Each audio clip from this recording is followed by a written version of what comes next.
Hey there folks, tonight we're diving into the shimmering, secretive world of gold reserves and why for a while the world basically let America babysit theirs in a heavily guarded Kentucky bunker. Now you might be thinking, gold, that's so old-fashioned, isn't it all about Bitcoin and NFTs now? And you wouldn't be entirely wrong, but gold still holds a certain allure, a kind of in case of emergency break-glass appeal in the global financial system.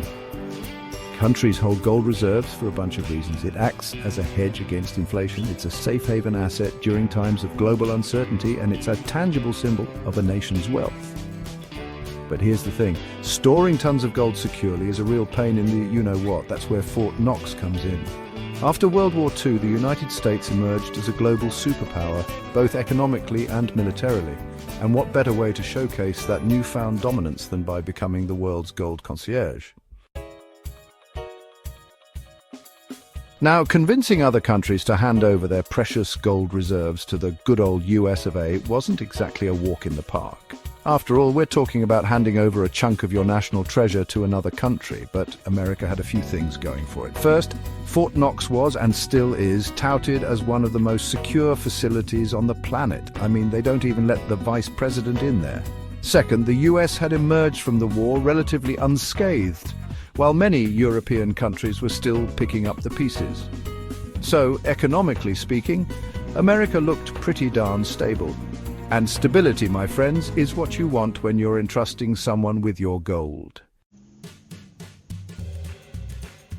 But it wasn't just about security and stability. There was a cold, hard economic logic to storing gold in Fort Knox. See, after World War II, the US dollar became the world's reserve currency. This meant that international trade was, and to a large extent still is, conducted in US dollars. So by holding their gold reserves in the US, countries could easily use those reserves to settle international transactions or intervene in currency markets. It was like having a giant gold-backed checking account right in the heart of the global financial system. Plus, let's be honest, shipping gold back and forth across the ocean is not cheap.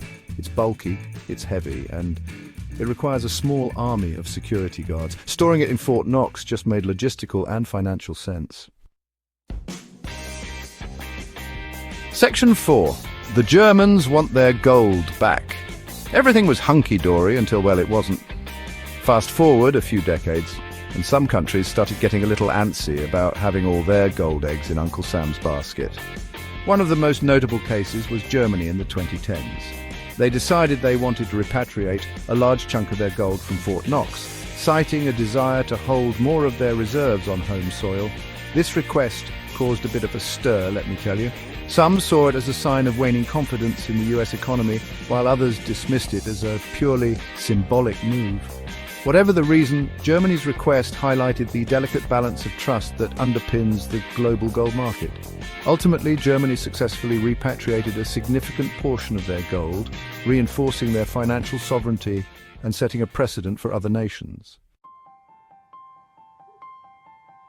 Section 5, Fort Knox and the future of gold, a legacy of trust and a few nervous moments. So what's the takeaway from all this gold-plated drama?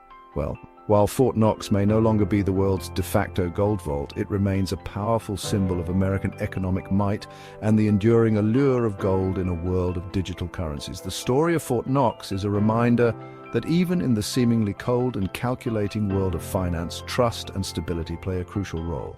And sometimes that trust can be as good as gold.